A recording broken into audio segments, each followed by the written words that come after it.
বিএনপির ভারপ্রাপ্ত চেয়ারম্যান তারেক রহমানকে বহনকারী বাংলাদেশ বিমানের ফ্লাইটটি আগামীকাল সকাল 9টা 30 মিনিটে কিন্তু সিলেটের যে ওসমানী আন্তর্জাতিক বিমানবন্দর রয়েছে সেখানে যাত্রা বিরতি দেবার কথা রয়েছে। এই উপলক্ষে কিন্তু সেখানে জোরদার করা হয়েছে নিরাপত্তা ব্যবস্থা এবং তারেক রহমানের যাত্রা বিরতিকালে বিমানবন্দর এলাকায় কোনো ধরনের জনসমাগম করতে দেওয়া হচ্ছে না এবং দলীয় সিদ্ধান্ত অনুযায়ী কিন্তু নিরাপত্তার স্বার্থে তিনি সিলেটে বিমান থেকে নামবেন না। যেমনটি জানানো হয়েছে যে আসলে বিমানটি আসলে সরাসরি একেবারে যে লন্ডনের যে হিথ্রো বিমানবন্দর রয়েছে সেইখান থেকে কিন্তু ঠিক সোয়া 6টায় কিন্তু আসলে সেই লন্ডন ছেড়ে আসার কথা রয়েছে এবং তারপরে কিন্তু একেবারে ঠিক সকাল 9টা 30 মিনিটে কিন্তু সিলেটে যে ওসমানী আন্তর্জাতিক বিমানবন্দর রয়েছে সেইখানে যাত্রা বিরতি দেবার কথা রয়েছে এবং এই উপলক্ষে কিন্তু সেখানে জোরদার করা হয়েছে নিরাপত্তা ব্যবস্থা এবং তারেক রহমানের যাত্রাকালে আসলে বিমানবন্দর এলাকায় কোনো ধরনের জনসমাগম করতে দেওয়া হচ্ছে না এবং বিএনপির যারা নেতাকর্মীরা রয়েছেন তাদেরকেও কিন্তু দলীয় সিদ্ধান্ত মেনে নিতে বলা হয়েছে এবং সেইখানে কোনো ধরনের যে জটলা সৃষ্টি করতে কিন্তু নিষেধ করা হয়েছে এবং দলীয় সিদ্ধান্ত অনুযায়ী নিরাপত্তার স্বার্থে তিনি সিলেটে বিমান থেকে নামবেন না। আইন শৃঙ্খলা রক্ষাকারী বাহিনীর সদস্যদের পাশাপাশি গোয়েন্দা সংস্থার সদস্যদেরও কিন্তু সেখানে তৎপরতা বেড়েছে। এরই মধ্যেই কিন্তু বিমানবন্দর এলাকায় যে অতিরিক্ত পুলিশ মোতায়েন সেটি কিন্তু করা হয়েছে। দর্শক, এই মুহূর্তে আমরা রয়েছি রাজধানীর যেই হযরত শাহজালাল আন্তর্জাতিক বিমানবন্দর, সেই বিমানবন্দরের একেবারে সামনে এবং আপনাদেরকে যেমন জানাতে চাই যে আজ থেকেই কিন্তু বলতে গেলে এই যে হযরত শাহজালাল আন্তর্জাতিক বিমানবন্দর রয়েছে সেই বিমানবন্দরে কিন্তু নিরাপত্তার যে বলয় সেটি কিন্তু বৃদ্ধি করা হয়েছে, নিরাপত্তা ব্যবস্থা বৃদ্ধি করা হয়েছে। বলতে গেলে যে বিমান বাহিনী, সেনাবাহিনী, র্যাব সহ আর্ম পুলিশ ব্যাটালিয়নের সদস্যরা সহ যারা আইনশৃঙ্খলা রক্ষাকারী বাহিনীর সদস্যরা রয়েছেন তাদেরকে কিন্তু এখানে তৎপর হতে দেখা গিয়েছে এবং আজ যে বিজ্ঞপ্তিটি দেওয়া হয়েছে বাংলাদেশ বেসামরিক বিমান চলাচল কর্তৃপক্ষের পক্ষ থেকে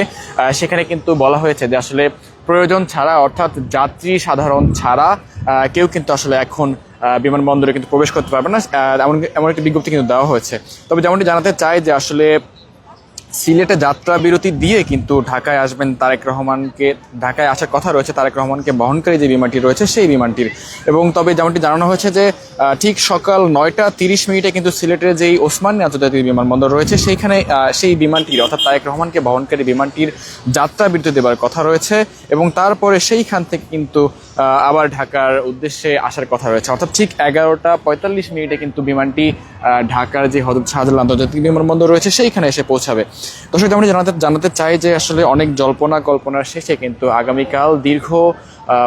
17 বছর পর কিন্তু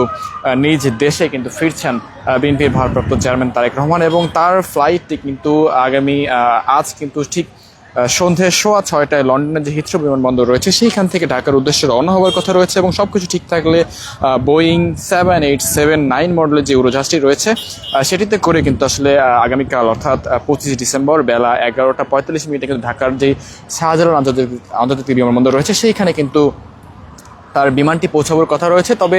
ঢাকায় আসার আগে তাকে বহনকারী বিমানটি কিন্তু যেই সিলেটের যে ওসমানী বিমানবন্দর রয়েছে সেইখানে কিন্তু অবতরণ করবে এবং সেইখানে যাত্রা বিরতি দিয়ে কিন্তু ঢাকায় আসবে এমন কথা কিন্তু জানানো হয়েছে। তবে যেমনটি জানানো হয়েছে যে আসলে তিনি ওসমানী বিমানবন্দরে আসলেও সেইখানে কিন্তু তিনি নামবেন না, অর্থাৎ বিমানেই থাকবেন এবং সেই বিমানে করেই আবার কিন্তু যেই শাহজালাল আন্তর্জাতিক বিমানবন্দর রয়েছে সেইখানে আসার কথা রয়েছে। তবে ওসমানী বিমানবন্দরে আসলে নেতাকর্মীরা যাতে ভিড় না করে সেই বিষয়টি কিন্তু বলা হয়েছে দলের পক্ষ থেকে, যাতে কোনো ধরনের কেউ যাতে সেখানে কোনো ধরনের জটলা সৃষ্টি না করেন, জনসমাগম না করেন সেই বিষয়টি কিন্তু বলা হয়েছে। এবং আরও যেমনটি জানাতে চাই যে আসলে ইতিমধ্যেই কিন্তু শাহজালাল আন্তর্জাতিক বিমানবন্দরের যে নিরাপত্তা বলয় সেটি কিন্তু বৃদ্ধি করা হয়েছে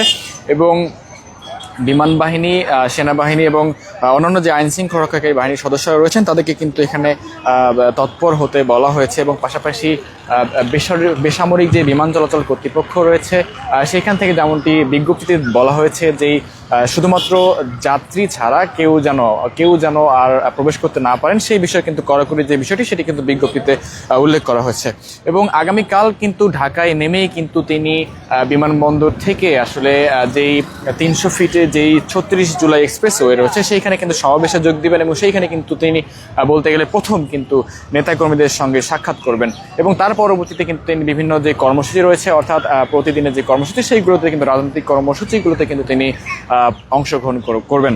দর্শক, ডেইলি সানের লাইভে আপনাদের সঙ্গে সরাসরি যুক্ত ছিলাম হযরত শাহজালাল আন্তর্জাতিক বিমানবন্দরের সামনে থেকে। আমরা ক্ষণে ক্ষণে আপনাদের সঙ্গে যুক্ত হব এবং দেশের সকল খবর সবার আগে পৌঁছে দেওয়ার চেষ্টা করবো। এতক্ষণ আমাদের সঙ্গে যুক্ত থাকার জন্য সবাইকে ধন্যবাদ জানাচ্ছি।